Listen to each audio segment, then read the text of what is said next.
بسم اللہ الرحمن الرحیم۔ اللہم صلی علی سیدنا و مولانا محمد وبارک وسلم وصلی علیہ۔ عزیز خواتین و حضرات، آپ نے رستم زمان گامہ پہلوان کا نام تو سنا ہوگا۔ ہندوستان نے آج تک اس جیسا دوسرا پہلوان پیدا نہیں کیا۔ ایک بار ایک کمزور سے دکاندار نے گامہ پہلوان کو سر میں وزن کرنے والا باڑ دے مارا۔ گامے پہلوان کے سر سے خون کے فوارے پھوٹ پڑے۔ گامے نے سر پر مفرل لپیٹا اور چپ چاپ گھر لوٹ گیا۔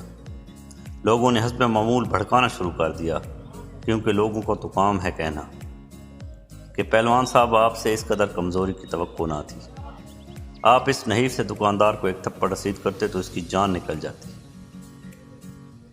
گامے نے جواب دیا، مجھے میری طاقت نے پہلوان نہیں بنایا، بلکہ میری برداشت نے مجھے رستم زمان بنایا ہوا، اور جب تک مجھ میں قوت برداشت ہے میں رستم زمان گامہ پہلوان رہوں گا۔ قوت برداشت میں چین کے بانی چیئرمین ماؤ زے تانگ اپنے عہد کے تمام لیڈران سے آگے تھے۔ وہ 75 سال کی عمر میں سردیوں کی راتوں میں دریائے شنگھائی میں سوئمنگ کرتے تھے، جبکہ پانی کا ٹمپریچر -10 تک ہوتا تھا۔ ماؤ انگریزی زبان کے ماہر تھے، لیکن انہوں نے پوری زندگی انگریزی زبان کا لفظ نہیں بولا۔ حتیٰ کہ اگر انہیں انگریزی میں کوئی لطیفہ سنایا جاتا تو سمجھ جانے کے باوجود وہ ہنستے نہیں تھے، لیکن جب وہی لطیفہ ترجمہ کر کے چینی زبان میں سنایا جاتا تو وہ کھلکھلا کے ہنستے تھے۔ قوت برداشت کا ایک واقعہ ہندوستان کے پہلے مغل بادشاہ ظہیر الدین بابر بھی سنایا کرتے تھے۔ وہ کہتے تھے انہوں نے زندگی میں صرف 2.5 کامیابیاں حاصل کی ہیں۔ پہلی کامیابی ایک اژدہے کے ساتھ ان کی لڑائی تھی۔ ایک 20 فٹ کے اژدہے نے انہیں جکڑ لیا اور بابر کی اپنی زندگی بچانے کے لیے 12 گھنٹے مسلسل اس سے لڑنا پڑا۔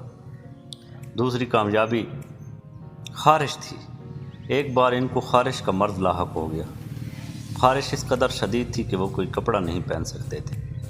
بابر کی بیماری کی وجہ کی یہ خبر پھیلی تو ان کے دشمن شبانی خان ان کی عیادت کے لیے آ گیا۔ اب بابر کے لیے یہ ڈوب مرنے کا مقام تھا کہ وہ ایسی بیماری کی حالت میں شبانی خان کے ساتھ بیٹھ کے ان کا سامنا کرے۔ لہذا اس نے پورا شاہی لباس زیب تن کیا اور بن ٹھن کے شبانی خان کے سامنے بیٹھ گیا۔ وہ آدھے دن اس کے سامنے بیٹھا رہا۔ جسم پر شدید خارش ہوتی رہی، لیکن بابر نے خارش نہیں کی۔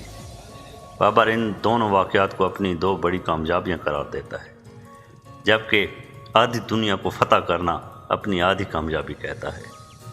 دنیا میں لیڈرز ہوں، سیاستدان ہوں، حکمران ہوں، چیف ایگزیکٹو ہوں یا عام انسان ہوں، ان کی اصل حسن ان کی قوت برداشت ہوتا ہے، جن میں دوسرے انسانوں کی رائے، خیال اور اختلاف کو برداشت کیا جاتا ہے۔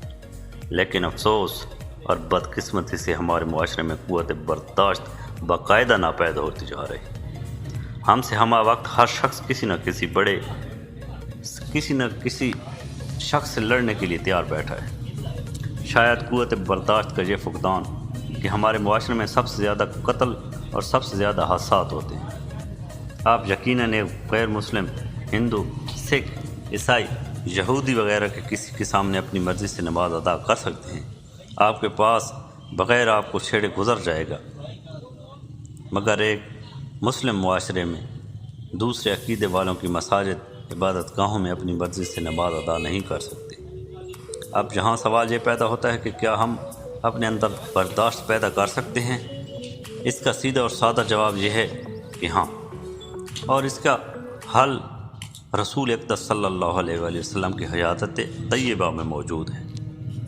ایک بار ایک صحابی نے رسول اللہ صلی اللہ علیہ وسلم سے عرض کیا، یا رسول اللہ، آپ مجھے زندگی کو پرسکون اور خوبصورت بنانے کا ایک فارمولہ بتا دیجیے۔ آپ صلی اللہ علیہ وسلم نے فرمایا، اس ثنا کیا کرو۔ آپ صلی اللہ علیہ وسلم نے فرمایا، دنیا میں 3 قسم کے لوگ ہوتے ہیں۔ اول وہ جلدی غصے میں آ جاتے ہیں اور جلدی اصلی حالت میں واپس آ جاتے ہیں۔